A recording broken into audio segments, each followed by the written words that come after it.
Okay, in this video, I'm painting the Pinnacle Buttes near Brooks Lake in western Wyoming near Togety Pass. I'm working from a color study that I painted from photos that I'd shot in 2016 while I was out there.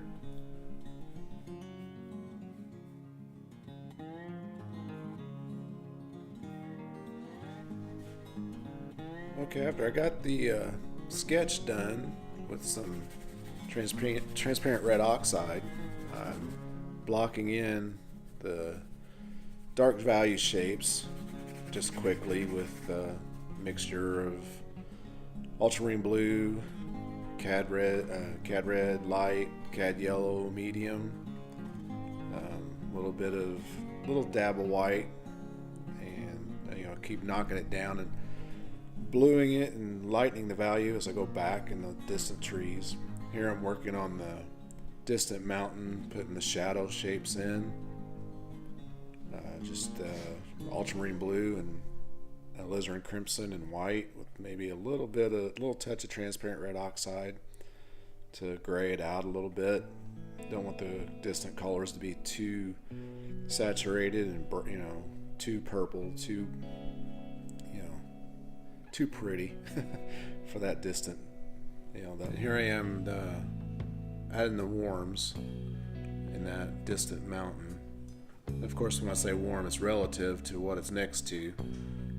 Keep the saturation low and the value close to what's in that distance. It wouldn't be a really high contrast between the shadow and light area in that mountain. There I was mixing the foreground color, putting it in here on the horizontal plane, which is the next lightest value in the painting next to the sky. The sky be the lightest value, but technically, according to kind of the rules for painting, but in this instance the sky is going to be kind of dark. There's a storm cloud passing through, which is what really made a dramatic effect with that mountain, letting the light that was striking that mountainside really stand out against that dark cloud. Of course, I'm not to that point yet, but here I am with the value, color, temperature for the foreground and horizontal plane there.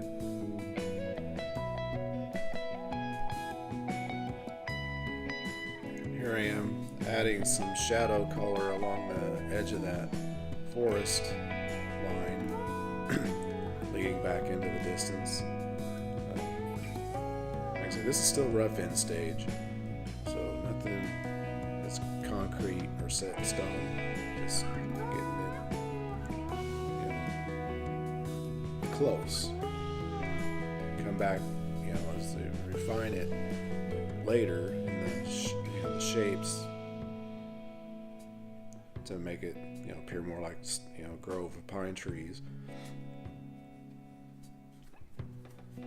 Just add some shadows in there. There's going to be some sagebrush in this area, which is with some highlights on those darks there really make them pop out.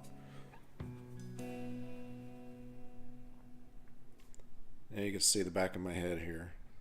I was trying to get fancy with my camera angles. Try to give you a little different views.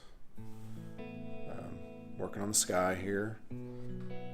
As you can see, it's kind of a darker sky with, like I said, that storm cloud, which really, I think as this painting progresses, you'll see that it's really going to let it be a dramatic effect. Painting around those pine trees, that's always a difficult thing. You're going to drag that dark color into your clean, lighter value. So I try to paint as close to the edges as I can without actually getting into it. That's almost impossible. So you just kind of work back and forth. So here I am now after the rough end is done, kind of dressing the edges up. I want to soften those edges along that sky and mountain.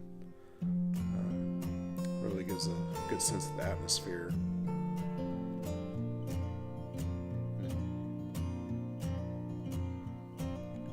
Once again, just kind of cleaning the sky up around these pine trees.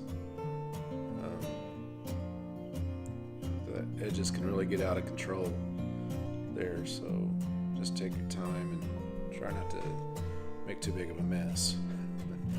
I'm working on this foreground tree, getting a little bit of a contrast starting to build up there with some sunlight on that edge.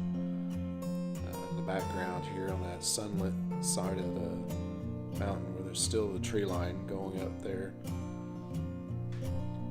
You know, it's a delicate balancing act actually to kind of get some light in that distance with those trees and not be too warm. Because that back there can't be as warm as what's in the foreground.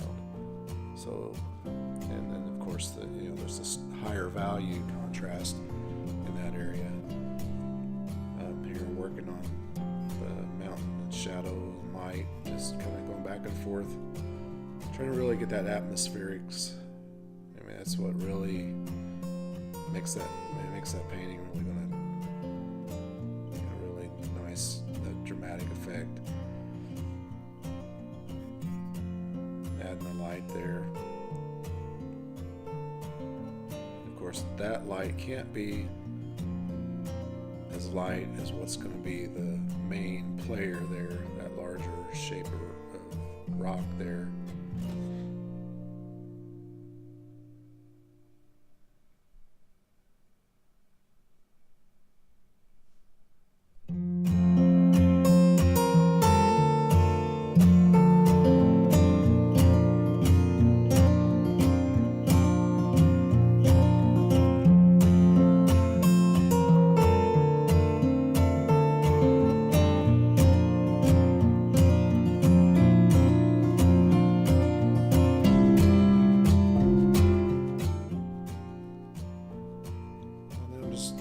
Cleaning up the sky from the rough end. There's just a lot of paint up there, so I'm just kind of using it to cover some bare areas. Same way here, just working that background mountainside and kind of cutting down into the pine trees there to kind of give them some shape.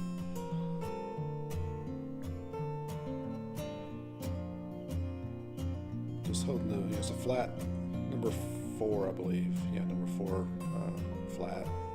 Just holding it on its side, using it, several different directions to get some different shapes and things going on. I use mostly a number 4 and a number 6 to do most of my painting. Occasionally an 8 or a 10 on a bigger painting. And sometimes I'll do a whole painting with just 1 or 2 paintbrushes.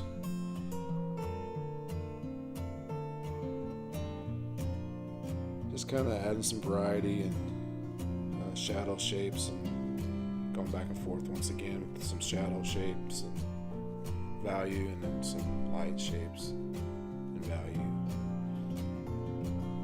Not really wanting to get a lot of detail in this foreground, just want your eye to go back here to the mountain side, which I think it's looking like it's working so far, so we'll see how it goes.